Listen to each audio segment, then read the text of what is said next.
রাজধানীর উত্তরায় মাদক বিরোধী অভিযানে বিপুল পরিমাণে বিদেশি মদ জব্দ করে র্যাব। বুধবার রাত 10টার দিকে ঢাকা ময়মনসিংহ মহাসড়ক সংলগ্ন উত্তরা 9 নং সেক্টরে টাইগার বার নামক রেস্টুরেন্টে অভিযান চালিয়ে এসব মদ জব্দ করা হয়।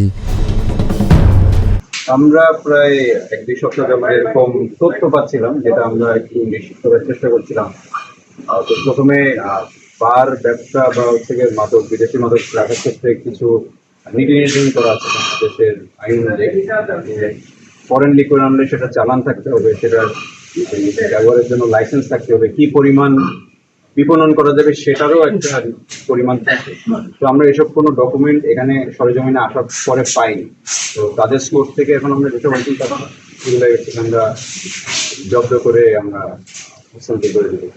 র্যাব সূত্র জানায়, রেস্টুরেন্টের ব্যবসার আড়ালে বাড়ির নাম দিয়ে দীর্ঘদিন ধরে অবৈধভাবে বিদেশি মদ বিক্রি করে আসছে প্রতিষ্ঠানটি। এমন তথ্যের ভিত্তিতে অভিযান চালালে সেখান থেকে বিপুল পরিমাণ বিদেশি মদ জব্দ করা হয়। স্থানীয় সূত্র জানায়, মদের বারটি ঘিরে সন্ধ্যার পর ঢাকা ময়মনসিংহ মহাসড়কের ওই স্থানে উঠতি বয়সীদের উৎপাত দীর্ঘদিনের। এ নিয়ে প্রতিবাদ করায় একাধিক পথচারীকে মারধরের শিকার হতে হয়। সর্বশেষ খবর অনুযায়ী র্যাব 1-এর কোম্পানি কমান্ডার মেজর আহনাফের নেতৃত্বে স্থানটিতে এখনও অভিযান চলছে। এ ঘটনায় অবৈধ টাইগার বারের বেশ কয়েকজন আটকের খবর পাওয়া যায়।